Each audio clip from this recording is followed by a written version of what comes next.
Enkosi kakhulu ngokuhlala nathi nisasibukele kaloku apha e-SABC lihaye umkhokeli bandla intatheli ephumelele imbasa kumhlobo wenene FM eGqeberha kungoku nje ngumsasazi kunye nomvelisi weenkqubo eziqhubekayo ezizezi uPhendlo Ndaba no-apha naphaya. Kanti ke mbukeli ngoku sawabelana naye sive ngohambo lwakhe kweli jelo losasazo i-SABC. Mkhokeli masikubulise sikwamkele apha e-SABC lihaye kuluvuyo nochulumanci into yokubana sibe nawe namhlanje.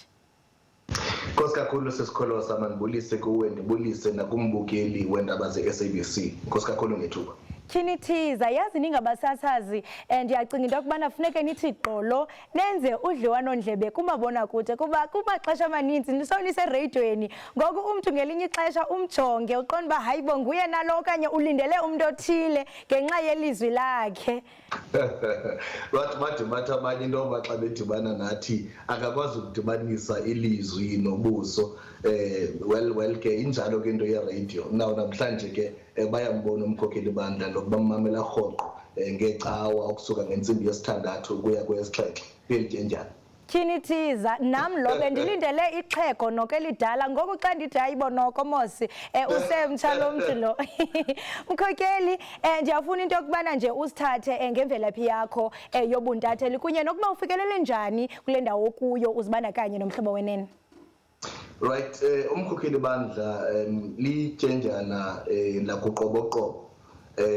Lisebenze ke isikolo ufunde eNelson Mandela University ndisenza ke ezizifundo zobuntatheli. Ndisebenzile ke kwizikhululo zasekuhlaleni qukuno mathotholo balapha eGqeberha ndabheka kwisikhululo sikambonakude sasaziwa ngoko kusithiwa iBay TV namhlanje kuthiwa iMpuma Kapa TV kulapho ke ndikhule khona.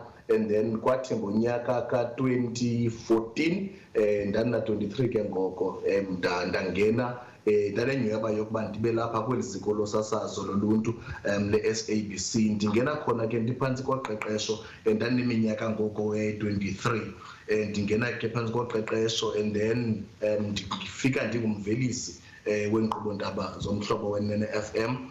Ndanenyhweba ke yoba ndisebenze nomakadebona apha ke kumhlobo wenene FM abafana noFezile Mbunzi we-executive producer ngoko babona into yokuba mhlawumbi sikhona isakhona abasiqapheleyo kule kwekwana bandenza ke into yokuba ezi nkqubo ndaba ndizivelisayo mandibe nethuba lokuba ndizisasaze.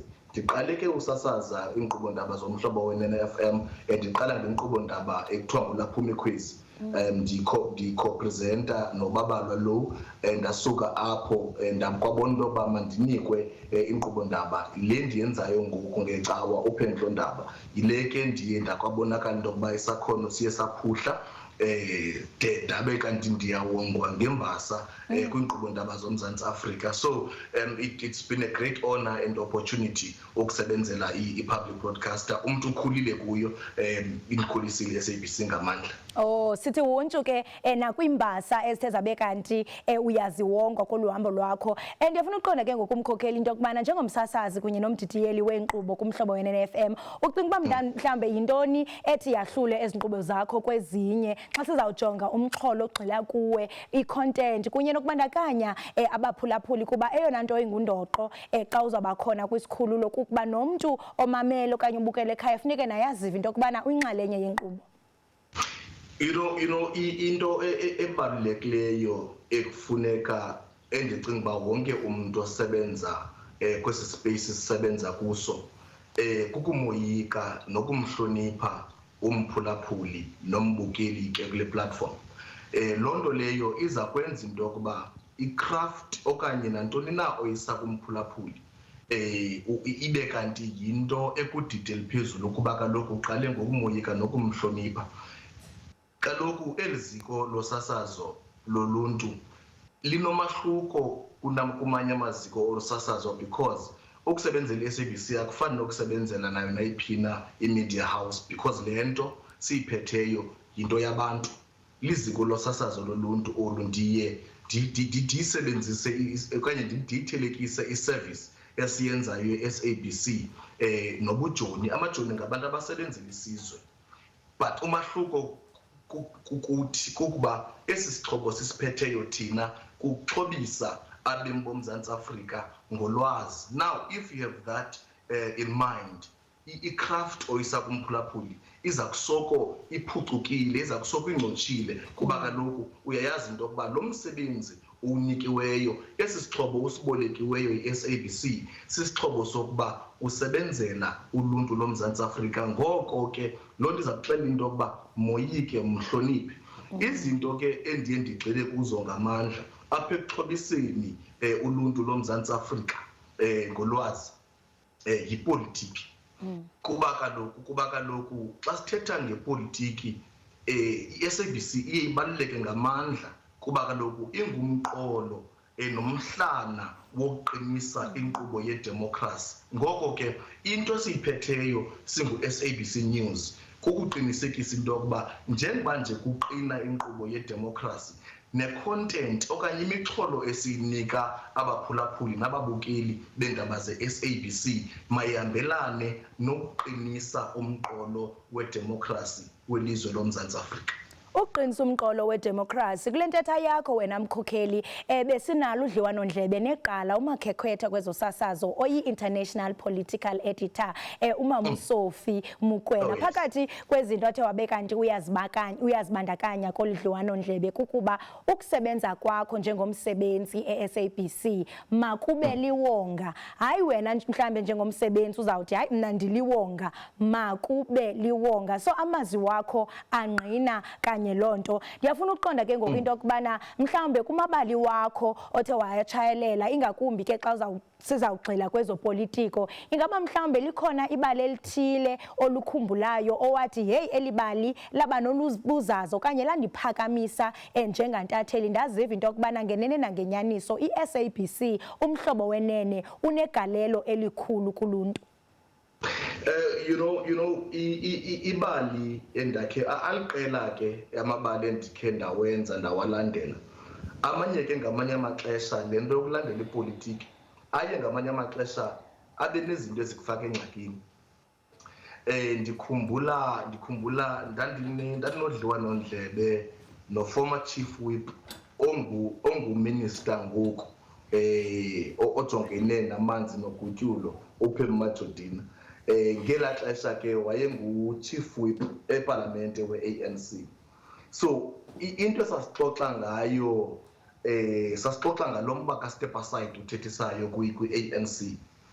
Now interview ngenye ixesha ke niye nibhidane ke nosopolitiki because kaloku ngamanye amaxesha kukho izinto oye uzibuze bangathandi ncam xa uzibuza, athi umuntu mhlawumbi le uyibuzayo ngoku sesilapha emoyeni asiyo le besithethe ngayo, but ngenye ixesha ke funeka uyibuzile because kaloku awubuzeli wena, ubuzela umphulaphuli, ubuzela umphulaphuli, you know, because kaloku xa kukho izinto ekufuneka zaziwe umphulaphuli uzazibuza emva kwala interview ba hayibo njani angayibuza into ethile kodwa uyayazi ba abantu boMzantsi Afrika kufuneka beyazile le nto. Ndambuza ke ndabandakanya nonyanakhe owayecaba uxhamlile kwizinto kwafuneka ezaziphumile epalamente. Ndambuza lo mbuzo ngonyanakhe kwabonakala bamaphaphu aphezulu ephezulu kamaphaphu ke ngoku kwade kwafumaniseka uba kukho isikhalazo esibhaliweyo formally esibhekise SABC kukhalazwa ngalo msasazi, you know, kwakhalazwa ke but ke kwabakho understanding kwathethwa yayekwa leyo. Elinye kwaphinda sakhona esinye isikhalazo ke zinto ezibakhona xa usenza umsebenzi. Kwakwesinye isikhalazo ndandine-interview khona ne-Competition Commission. Interview esasinayo was around manipulation of the rand. Yayisistory esasikhulu ke eso, ku-involvwa iibhanki ezinkulu kuthethwa nge-manipulation of the South African currency. Competition Commission sathetha nayo ndijonga amanyathelo ekufuneka elandelwe, nalapho yaludliwano-ndlebe olushushu oluthethisayo. Kwaphinda kwabhalwa esinye isikhalazo. So izikhalazo ke zizinto eziye zikulandele xa ngabe usenza umsebenzi wakho uwenza ngendlela. Unqala apho kufele khona ithole. Kufuneka kaloku wenze loo nto, awuyenzeli wena le nto, ayonto yakho le. If you remember bendithe le nto into yabantu. So nantoni na oyiphetheyo kufuneka uyazi into yokuba apha ndenzela abantu. inqaku lokugqibela eliye yalilo elabangela into yokuba ndibe kanti ndiyawongwa ngembasa phakathi kwezikhululo ke zalapha ekhaya esasikhuphisana nazo, including SAFM, including RSG, ndababetha nabavuthulula. Eke? Yayilinqaku eli endandijonge umba wokubulawa kwabantu eMzantsi Afrika.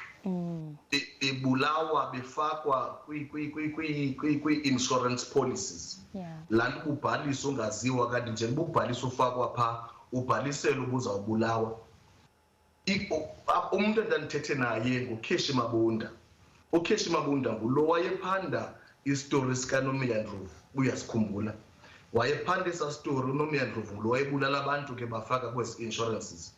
Ndabiza uKheshi Mabunda ndathi kawusondele ugqiba ndabiza a body that is responsible for ezi insurance companies. Ndifuna ujonga into yokuba kutheni le nto kulula ukuba kubhaliswa abantu babulawe, nenza ntoni nina uqinisekisa into yokuba ayenzeki le nto.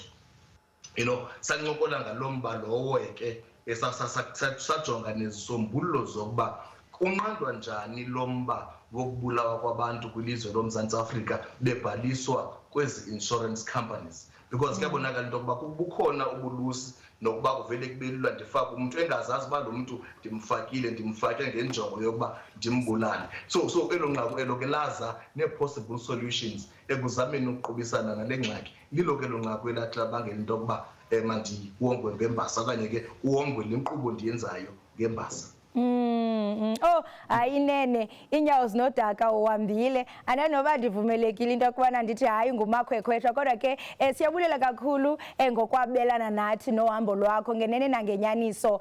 Ndiyaqiniseka into yokubana uyakhuthaza kakhulu ingakumbi intatheli esakhulayo nesafufusayo ezithi nathi ziyazifuna ukubona into yokubana sisebenza kwijelo losasazo iSABC. Enkosi kakhulu, sikunqwenelela konke okuhle kuhambo lwakho Sibamba Ngazibini.